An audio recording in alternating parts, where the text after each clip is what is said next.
এখন দেবো এর মধ্যে 3টে তেজপাতা আর দেবো 4টে ছোটো এলাচ।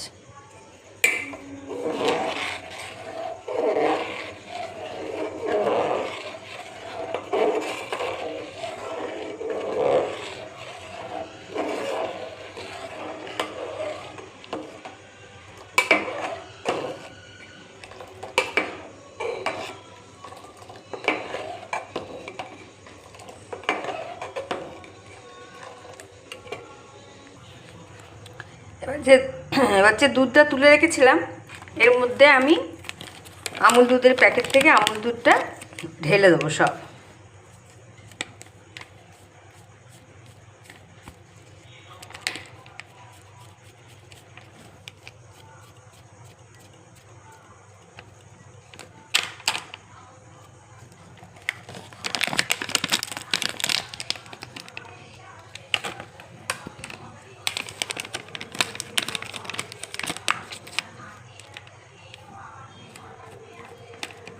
তিনটে প্যাকেটই দিয়ে দিলাম।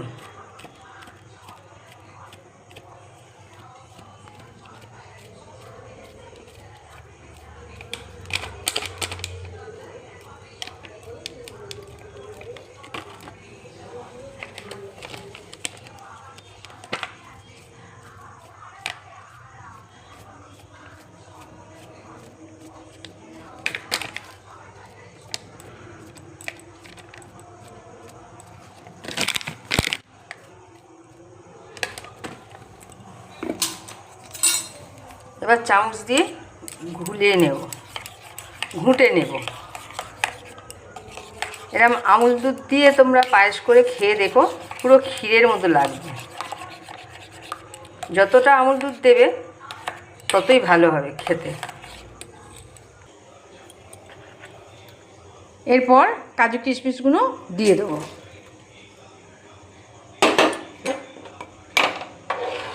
এখনও চালটা সেদ্ধ হতে একটু সময় লাগবে, সেই জন্য আমি আর মিষ্টিটা এখনও দিলাম না, মিষ্টিটা পরে দেব। কাজু কিশমিশগুলো দিয়ে দিলাম যাতে ফুলে উঠবে কাজুগুলো, কিশমিশগুলো, আর কাজুগুলো একটু সিদ্ধ হয়ে যাবে। এরপর আমি সেদ্ধ হয়ে গেছে আমার চালগুলো, এরপর আমি মিষ্টি দিয়ে দেবো।